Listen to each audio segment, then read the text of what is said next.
Mesdames et messieurs, bonsoir et bienvenue à ces 19h sur les antennes de Numérica Télévision. Tout de suite, le sommaire. Le comité laïque de coordination a rendu hommage aux victimes de la marche interdite par les autorités du 21 janvier dernier. C'était au cours d'une messe dite par le cardinal Laurent Mosengo. C'est parti pour la 5e édition du festival à Mani. Cette année, le festival a pour thème promouvoir la paix à travers la culture et l'entrepreneuriat.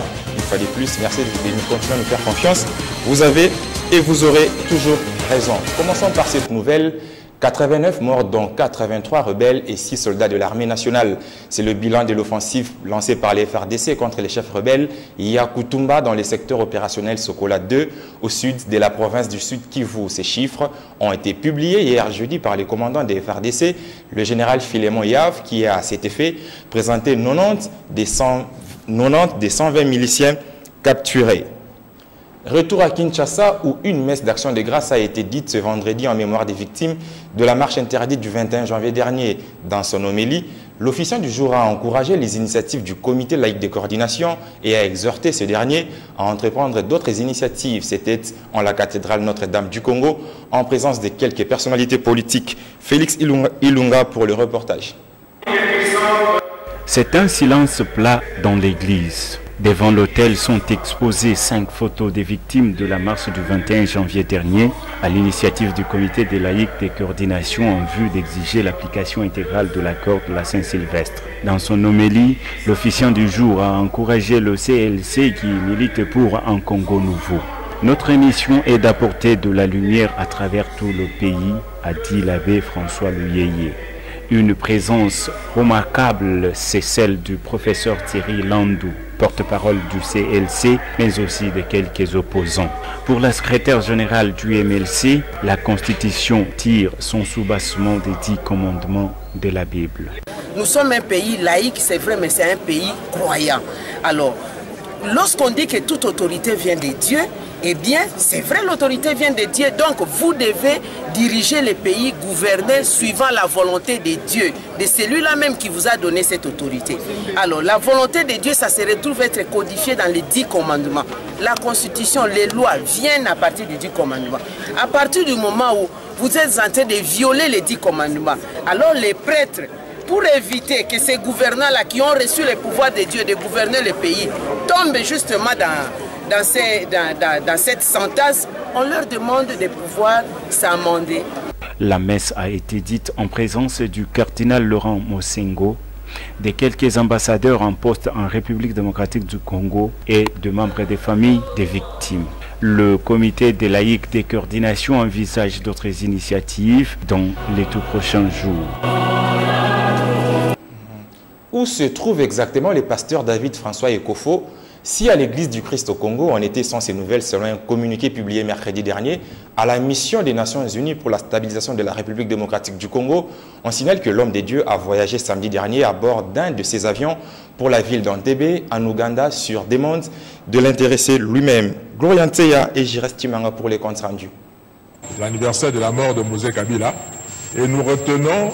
Il s'appelle David Ekofo, cet homme de Dieu qui a su faire parler de lui lors du culte célébré le 16 janvier à l'occasion de la commémoration du 17e anniversaire de l'assassinat de Laurent Désiré Kabila. Dans un communiqué officiel publié le 7 février dernier, l'Église du Christ au Congo a affirmé être sans nouvelles de son pasteur François David Ekofo depuis le dimanche 4 février 2018. À la MONUSCO, sans donner plus de précision, on affirme avoir été en contact avec le pasteur David Ekofo le week-end dernier. Je confirme que la MONUSCO a délivré un titre de transport pour le pasteur sur un vol régulier de la MONUSCO samedi dernier entre Kinshasa et Entebbe. La délivrance de ces titres de transport entre dans le cadre tout à fait normal des activités de la MONUSCO. On a tous les jours à peu près entre 10 et 30% des passagers qui voyagent sur les vols de la MONUSCO qui ne sont pas des personnels de la MONUSCO. C'est un service que nous rendons à nos partenaires. Le CC a confirmé la déclaration de la MONUSCO. La question se pose, pourquoi le pasteur David Ekofo a-t-il levé l'option de vivre dans la clandestinité, laissant sa communauté sans nouvelles de lui? Un mot de culture avant de parler santé. Ouverture ce vendredi à Goma au Nord Kivu de la 5e édition du festival Amani, une grande fête musicale pour célébrer la paix, non seulement dans l'Est de la République démocratique du Congo, mais aussi dans toute la région des Grands Lacs. Promouvoir la paix à travers la culture et l'entrepreneuriat, c'est l'objectif de ce festival. Au moins 35 000 festivaliers sont attendus pour cette année. On a célébré le dimanche 4 février dernier, comme vous le saviez, comme vous avez suivi sur nos antennes, la journée internationale de lutte contre le cancer. Et en marge de cette célébration, l'hôpital général de référence de Makiso à Kisangani organise des consultations gratuites pour le dépistage du cancer du sein et du col de l'utérus chez les femmes. Cette campagne va durer 6 mois. Sur une dizaine de patients déjà reçus, plus de la moitié souffrent du cancer du sein, précise-t-on. Nous allons parler société à présent. La Société nationale d'assurance poursuit avec sa traditionnelle opération jeudi sinistre. L'assureur national a traité et payé hier jeudi 238 dossiers dans les branches d'assurance automobile, vie et incendie. C'est un reportage signé Tapi Lutunou et Jirastimanga rendu par Gloria Nteya.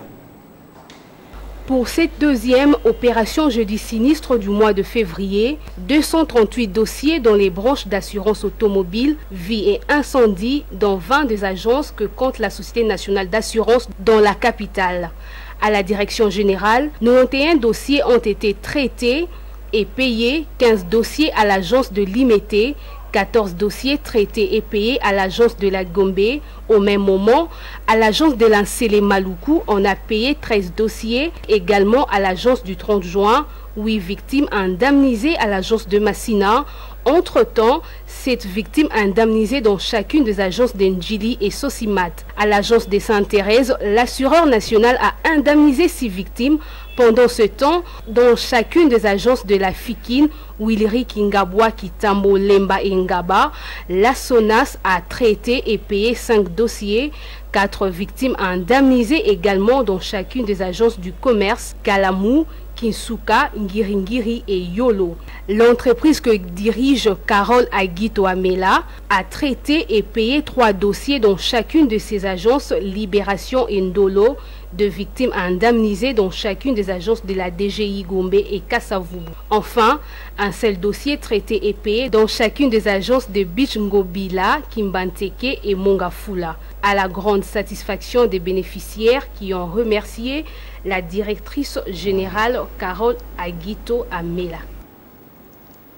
Place à présent sport. En prévision de son entrée au préliminaire de la Ligue des champions de la CAF contre les clubs du Malawi B-Forwards, V-Club a effectué sa première séance d'entraînement au Stade des Martyrs sous la houlette de son entraîneur Florent Ibengue. Ce dernier indique que ses poulains sont prêts pour ce rendez-vous prévu dimanche prochain. Et pour les joueurs, c'est l'occasion d'assurer la qualification au départ de Kinshasa. Paul Kazozo, Magali Kanda et Serge Mitelezi ont couvert cette séance d'entraînement. Après le centre de Kimbondo, son laboratoire idéal, voici V-Club au Stade des Martyrs, à l'attente du club malawite de B-Forward. Pour l'état de lieu de l'infirmerie, la vie du médecin du club. L'infirmerie est pratiquement vide. Les joueurs qui nous dérangeaient beaucoup, c'était Sidibé et Diba. Mais on a pu les récupérer, ils sont en très bonne santé. Sidibé est à 90%, il pourra jouer, ça nous vous le rassurons déjà. Et Diba aussi. Il est au point. Tout le monde est prêt, sauf pour Shadrach Muzungu, chargé des 2 cartons jaunes concédés la semaine dernière. Et Yves Diba, quelque peu souffrant. Je ne suis pas sur la liste. Non, je reviens de blessure et je suis en train de progresser petit à petit. Donc je continue à travailler. Sinon, tout le monde attend ce moment. On doit tout faire pour gagner, pour avoir notre qualification au match retour. Donc, on doit tout faire pour chercher à gagner notre match à domicile, pour gérer le match retour. Je crois que Mambo est bien. Vraiment, on a confiance dans Bisso. Pour le patron du staff technique, l'objectif immédiat, une victoire ce dimanche, avant d'entrevoir si possible la phase de groupe. Être nous-mêmes, c'est-à-dire être conquérant comme on a pu le faire pendant tous ces derniers matchs, à part le dernier évidemment. Victoire et phase de groupe avec l'appui du public. Je lui demande au public de V-Club d'être acteur et pas spectateur. C'est-à-dire que s'il veut la coupe, il faut qu'il vienne travailler. Le public doit travailler. Et dimanche, il doit être là. Il ne doit pas venir pour regarder. Il doit venir pour participer à la victoire. Et puis, toujours en sport, ouverture ce vendredi à Pyeongchang, nous sommes effectivement en Corée du Sud, des Jeux olympiques d'hiver. Près de 2930 athlètes ont défilé ce vendredi lors de la cérémonie d'ouverture. Mais le fait marquant de cette cérémonie était les défilés des athlètes des deux Corées qui ont défilé ensemble. Retour sur cette cérémonie dans ce commentaire suivant. 2900 athlètes qui prennent part, parmi lesquels 12 Africains. La cérémonie d'ouverture voulait transmettre un message de paix au monde entier. La poignée de main échangée en tribune entre le président de la Corée du Sud et la sœur de Kim Jong-un, le leader de la Corée du Nord, fera sans aucun doute le tour du monde. Ce geste est intervenu alors que les deux pays étaient rentrés dans les stades sous un seul et unique drapeau. Un moment hautement historique, de quoi susciter l'ovation des 35 000 spectateurs présents.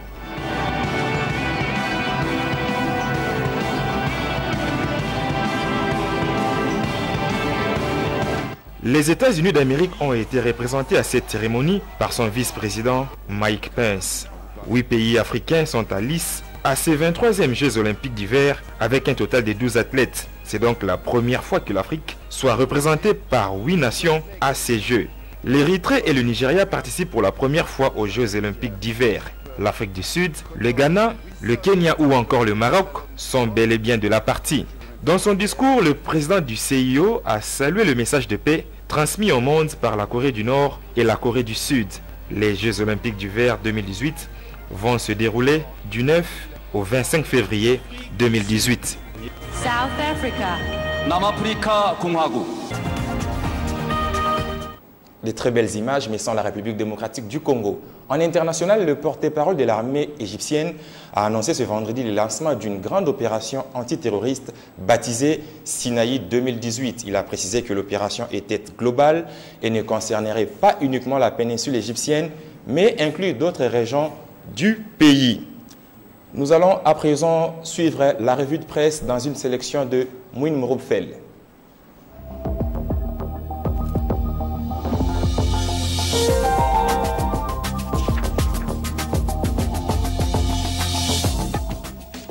L'Union pour la démocratie et le progrès social en congrès extraordinaire.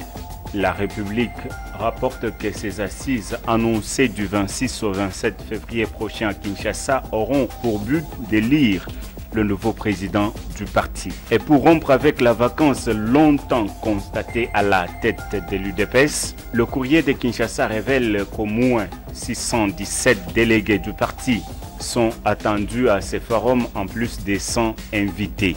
À en croire Géopolis Hebdo, Félix Tshisekedi est pressenti pour succéder à son père à la présidence de l'UDPS. Le journal explique que le choix de Félix ne sera ni un cadeau ni un héritage familial car il est d'abord un combattant à la base ayant commencé à la cellule. Le vrai modérateur s'intéresse à la brouille diplomatique entre la République démocratique du Congo et la Belgique. Pour le tri hebdomadaire, ce sont les pauvres Congolais qui en seront, pour ne pas dire qu'ils en sont déjà, des premières victimes car ils vont connaître des difficultés inattendues et préjudiciables à plusieurs niveaux alors que le gouvernement dit cibler Bruxelles qui a suspendu ses dons de 25 millions d'euros. Situation humanitaire en République démocratique du Congo, bientôt une réunion des bailleurs. La tempête des tropiques annonce une réunion d'urgence à la fin du mois de mars en vue de faire le point sur cette situation. Selon le journal, plus de 13 millions de personnes ont besoin de l'aide humanitaire en République démocratique du Congo d'après les chiffres publiés par le Bureau de coordination des affaires humanitaires des Nations Unies. On termine cette revue de presse avec le sport. L'ASV Club et l'US Maniema Union jouent ce week-end les préliminaires des compétitions des coupes interclubs de la CAF. À la Ligue des Champions, le vrai modérateur signale que les Dauphins Noirs vont affronter Biforward du Malawi et en coupe de la CAF, Maniema Union sera reçu par Manga Sport du Gabon.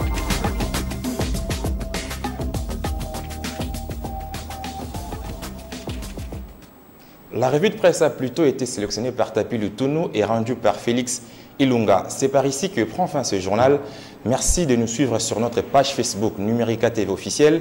Retrouvez demain à 13h Gloria Nseya pour l'édition de la mi-journée et à 19h Kibambi Shintoa. Restez branchés sur nos programmes. Au revoir.